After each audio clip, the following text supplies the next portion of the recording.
Kasi halos na naghihingi ng pera, binibigyan ng pera, hindi pinapakasalan yan. Kasi ang akala nila pera lang habol niya sa kanila. Kasi kaya nga naghahanap yan sila ng mga Pilipina kasi naghahanap ng totoong nagmamahal sa kanila. Bye, Bibi Inan. O, babay daw ko no, puti siguro ni Bibi.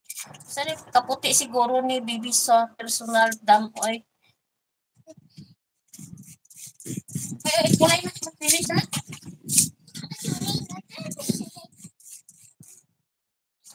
Puti na akong bata sa may ano. Iwas niya siyang amahan. Pero mas puti yun yung amahan kay pure Chinese food siya. Ano kaya na-mix na ni sa kuha, murag na nasagol na iyang tayo. Murag na itong na siya gamay. Pero mas labaw na puti sa kuha. Puti yun ako anak ko. Mama!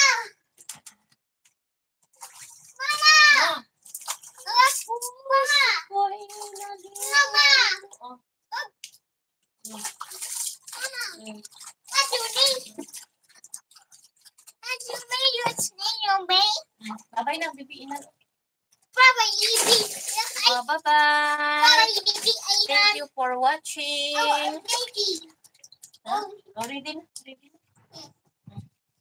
Itugnaw na siya. Thank you for watching. 1 hour and 29 minutes. 1 hour and 21 na. Maghapit na tayo mag 1 hour and half.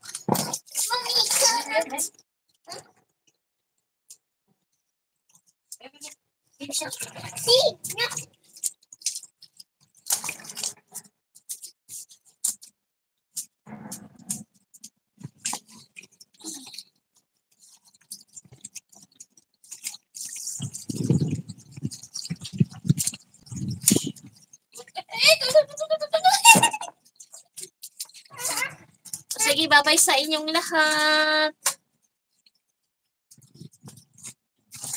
So, hindi siya pag-tip. Akong kalasit. Wala na ipanti akong anak. Saan na presyo? Dam, mayroon nun ko nakachat, nabibigay daw siya ng pera. Sinasabihan ko, wag na. Sabi ang ibang, ay naku, wag kang maniwala dyan. Kasi ang ibang pinahilig talaga sa may pera, kaya hindi sila pinapakasalan. Yung pinapakasalan, hindi naghihingi ng pera. Kaya kung gusto mo ng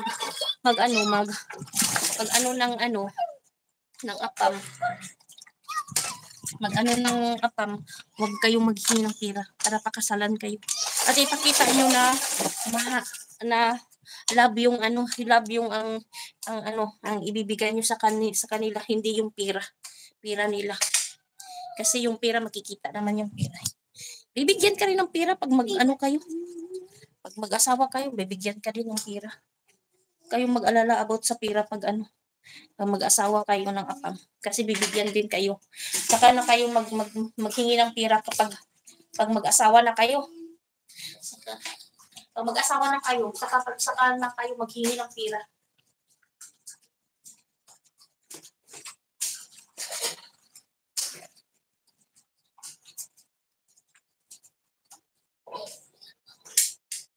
Nakulay na.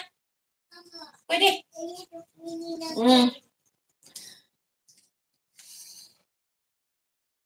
Sige, bye-bye. Sige na kung yung bye-bye, pero wala pa di ay. Nakulay na.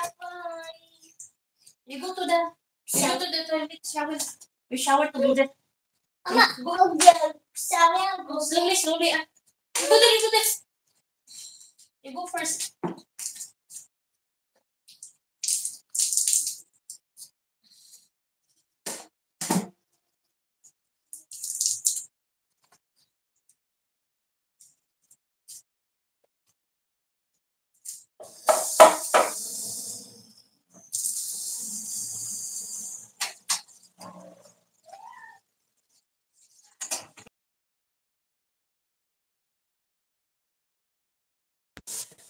Pinatay ko na ang aircon kasi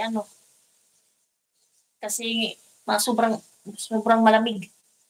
Naghubo na si Maingat. Bye, Dam.